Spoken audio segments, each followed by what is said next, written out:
Le mercredi des Cendres marque l'entrée en carême. Une célébration a eu lieu à Jérusalem à l'intérieur de la basilique du Saint-Sépulcre, juste en face du tombeau vide du Christ.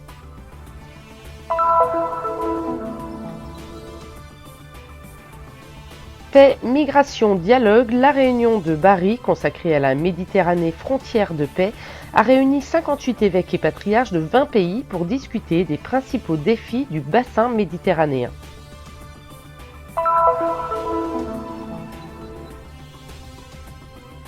De l'histoire aux statistiques démographiques jusqu'à la définition des mots, l'Union des religieuses de Terre Sainte s'est engagée dans une formation sur l'articulation du monde chrétien au monde juif et musulman.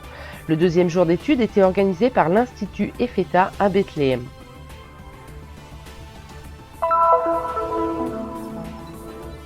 Un arrêt sur image pour vous raconter la vie et les défis des 50 sanctuaires conservés par les franciscains de Terre Sainte au nom de l'Église catholique.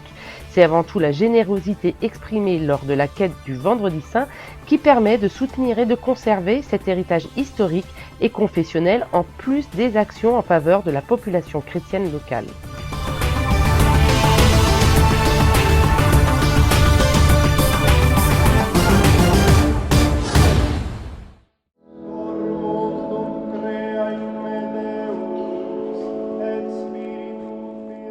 Maintenant encore, dit l'Éternel, revenez à moi de tout votre cœur, avec des jeûnes, avec des pleurs et des lamentations. Déchirez vos cœurs et non vos vêtements, et revenez à l'Éternel, votre Dieu.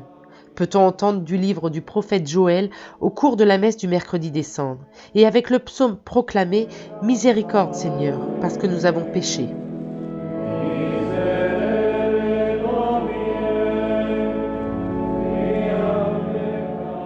Franciscains, pèlerins et chrétiens locaux se sont réunis autour du tombeau vide dans la basilique du Saint-Sépulcre à Jérusalem pour célébrer l'entrée en carême, une période propice au jeûne, à la pénitence et à la prière. La célébration de ce jour se déroule autour de l'édicule parce que c'est justement ce vers quoi nous tendons. Le carême est un chemin qui commence aujourd'hui et a pour finalité la résurrection. Come meta la risurrezione. Le moment de l'imposition des cendres arrive, un symbole qui rappelle aux chrétiens son origine et sa fin, comme le raconte le livre de la Genèse, car tu es poussière, à la poussière tu retourneras. Dans son homélie, le frère Joseph a rappelé que les cendres symbolisent l'humble condition terrestre de l'homme.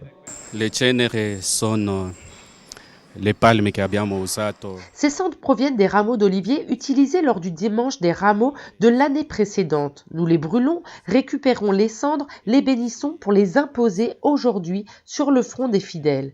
Comme je l'ai dit dans l'homélie, les cendres nous rappellent l'humble condition humaine et en même temps nous invitent à nous tourner vers Dieu. Ci chiamano allo stesso momento di tornarci a Dio. Yes, it was very special to be here this Wednesday. Oui, c'est très spécial d'être ici en ce mercredi des Cendres, parce que ce jour nous invite à la conversion. Et quel meilleur endroit que celui-ci pour demander la transformation dont nous avons tant besoin. Moi, ma famille et le monde entier ont besoin de conversion. C'est unique d'être ici. Il m'est même difficile de le traduire en mots. It was very special. It's difficult to tell in words. Avec le mercredi des Cendres débute le programme spécial des célébrations faisant mémoire de la passion, de la mort et de la résurrection de Jésus.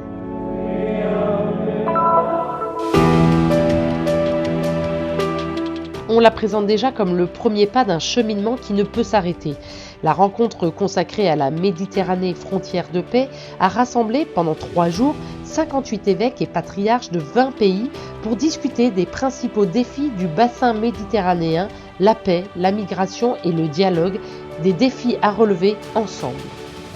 Toutes les églises, nous sommes donc dans une démarche œcuménique, doivent pouvoir parler d'une seule voix et avoir des positions communes. Et puis, dans l'esprit du document d'Abu Dhabi, nous devons également davantage travailler avec les musulmans et les juifs. Musulmani et anche con ebrei.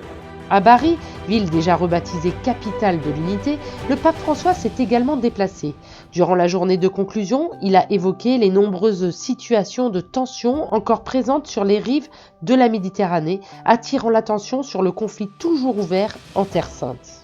Oggi l'area del Mediterraneo è insidiata da tanti focolai. Aujourd'hui, la région méditerranéenne est menacée par de nombreux foyers d'instabilité et de guerre, tant au Moyen-Orient que dans divers États d'Afrique du Nord, entre différents groupes ethniques et groupes religieux ou confessionnels.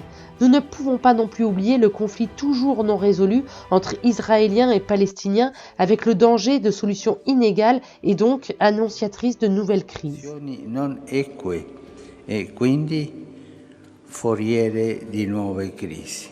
Les paroles du souverain pontife sont on ne peut plus claires. È una pazzia alla quale C'est une folie à laquelle nous ne pouvons pas nous résigner, jamais. La fin ultime de toute société humaine est la paix, au point qu'on peut répéter qu'il n'y a pour personne aucune alternative à la paix. alcuna alternativa sensata alla pace. Nous ne sommes qu'au début du chemin, a expliqué au pape Monseigneur Pierbattista Pizzaballa, administrateur apostolique du patriarcat latin de Jérusalem. En résumé, des longues journées d'échanges qui se sont tenues à Bari, il a annoncé son engagement à organiser de façon régulière des prières communes pour la paix avec toutes les églises et à établir, là où il n'existe pas encore, des comités interreligieux. Dans cette recherche de dialogue, il a encore souligné que nombreux sont ceux à préférer le terme de convivialité parce que, de fait, nous vivons ensemble. Dans une réalité complexe et articulée comme la Méditerranée, où la pluralité est la caractéristique de nos sociétés, nous entendons prendre en charge ces contradictions et enseigner à les vivre dans l'espérance chrétienne. Beaucoup de ces contradictions resteront, nous ne les changerons pas, mais nous pouvons les vivre avec espérance.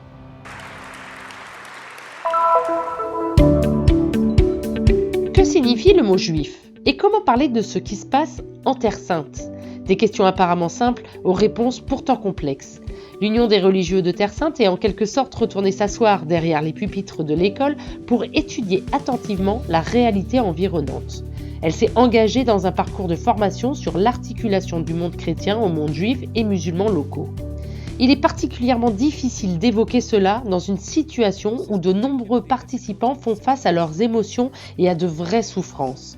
La tendance générale veut que l'on s'identifie et que l'on se sente solidaire d'une partie contre l'autre. Cependant, il existe des moyens par lesquels les chrétiens peuvent apporter leur contribution à la situation. Ce sont des moyens qui augmentent les possibilités de paix, de justice et de réconciliation. L'Institut Ephatha de Bethléem accueille la journée de formation dédiée au monde juif. Les différents courants qui traversent la population juive sont étudiés, ainsi que l'existence d'un monde séculier bien présent, statistiques démographiques et histoire du pays à l'appui. Partant des faits, nous passons ensuite à l'analyse des définitions des mots. Et c'est l'occasion de prendre conscience que la façon dont nous utilisons les mots est liée à des stéréotypes, des pensées négatives et racistes basées sur des faits et des peurs erronées. Les sœurs sont très intéressées en ce thème-là parce qu'on ne connaît pas beaucoup. Le thème est, comme on a dit, est complexe. Mais les sœurs, ils sont contentes de pouvoir écouter une voix qui connaît et qui sait la situation vraiment comme elle est. On ne peut pas être fermé, on doit être toujours ouvert. De la théorie à la pratique, les religieux et les religieuses font en effet partie de ceux qui, au quotidien, vivent en contact le plus étroit avec les populations de Terre Sainte. Notre espoir est que les participants rentrent chez eux et commencent à réfléchir, individuellement et collectivement, sur la façon de corriger cette tendance à rester enfermés et liés aux émotions et aux stéréotypes. Alors nous pourrons commencer à parler une langue qui est vraiment celle de l'Église.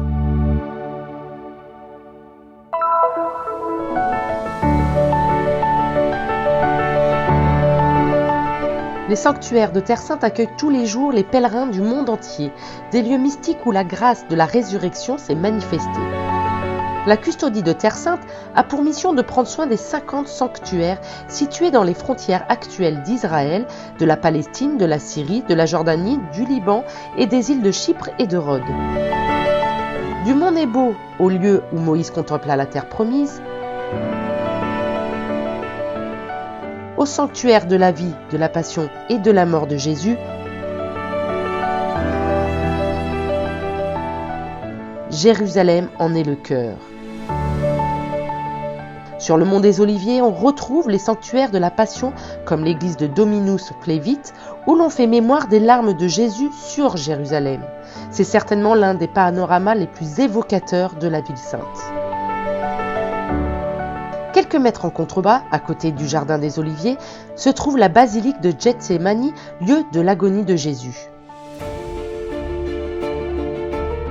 Tôt le matin, le frère Benito ouvre les portes pour recevoir les centaines de pèlerins. La première image que je vois chaque matin, c'est la porte dorée, située au milieu des remparts de Jérusalem. Noi francescani della custodia di Terra Santa conserviamo con tanto amore questi 8 olivi. Nous, franciscains de la custodie de Terre Sainte, gardons avec beaucoup d'amour ces 8 oliviers plantés en souvenir de l'agonie du Seigneur. Ces dernières années, il y a eu de nombreuses réservations et visites dans les lieux saints.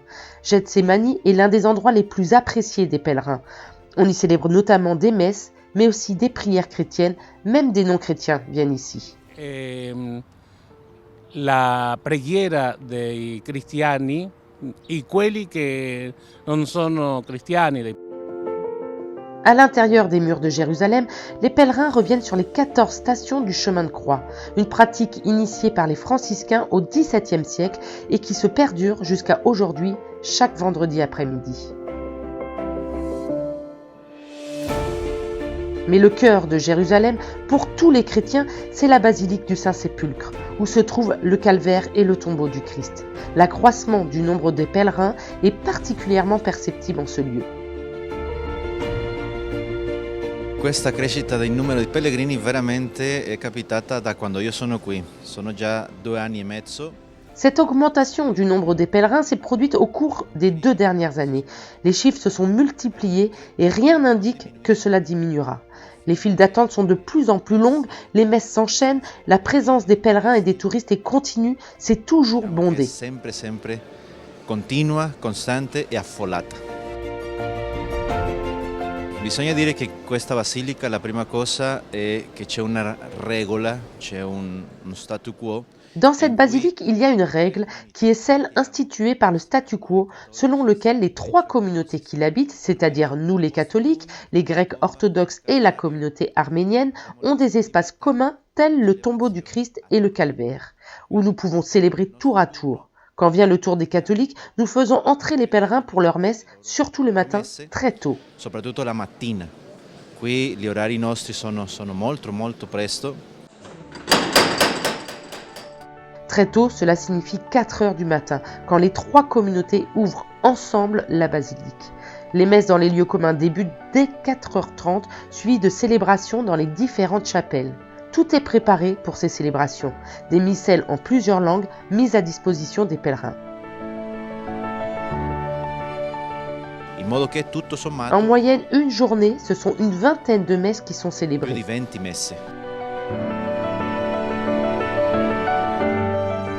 Il Santo Sepolcro è sempre aperto a tutti. Le Saint-Sépulcre est toujours ouvert du matin au soir. Pèlerins ou touristes, tous ceux qui souhaitent voir le Saint-Sépulcre, toucher le tombeau et faire ainsi l'expérience de la grâce du Seigneur ressuscité sont les bienvenus. Vogliono sperimentare la grazia del Signore risorto.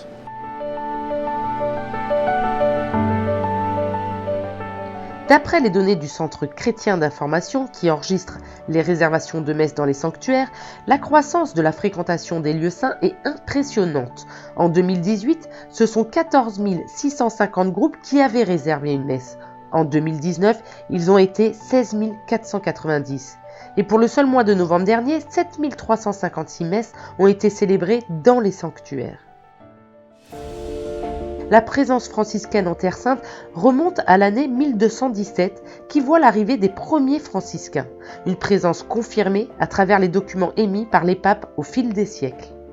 Notre présence officielle remonte à 1342 avec la célèbre bulle Gratias Agimus du pape Paul VI émise à Avignon. Cette bulle instaure les franciscains gardiens des lieux saints au nom de l'Église catholique. C'est pour cette raison et en lien avec l'universalité de notre Église que des frères du monde entier viennent garder ces lieux, notre communauté franciscaine et internationale.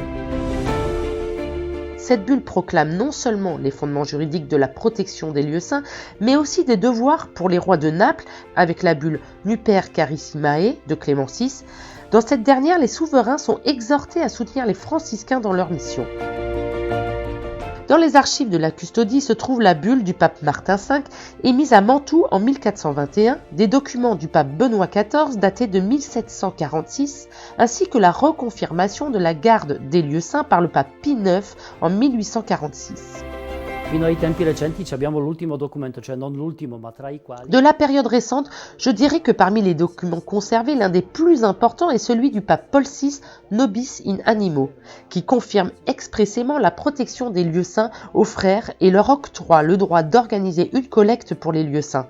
C'était durant l'année 1974. Depuis, tous les papes successifs qui sont venus en Terre Sainte l'ont renouvelé de Jean-Paul II à Benoît XVI au pape François.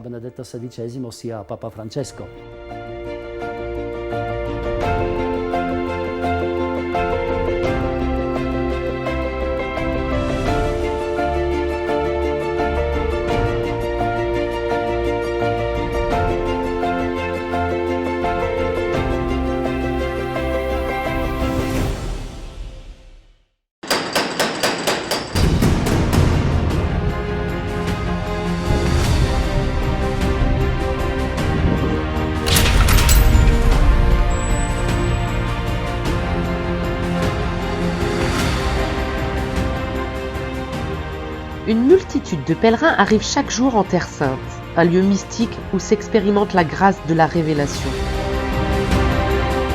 La parole a été faite chair et elle a habité parmi nous. La Galilée, le lieu de l'annonce de la bonne nouvelle de l'Évangile, Capharnaüm, sa ville. 50 sanctuaires pour préserver la mémoire et rendre contemporaine l'histoire de la résurrection. La custodie, grâce à la quête organisée le Vendredi Saint, préserve les lieux de salut et soutient la présence chrétienne et les pierres vivantes de Terre Sainte.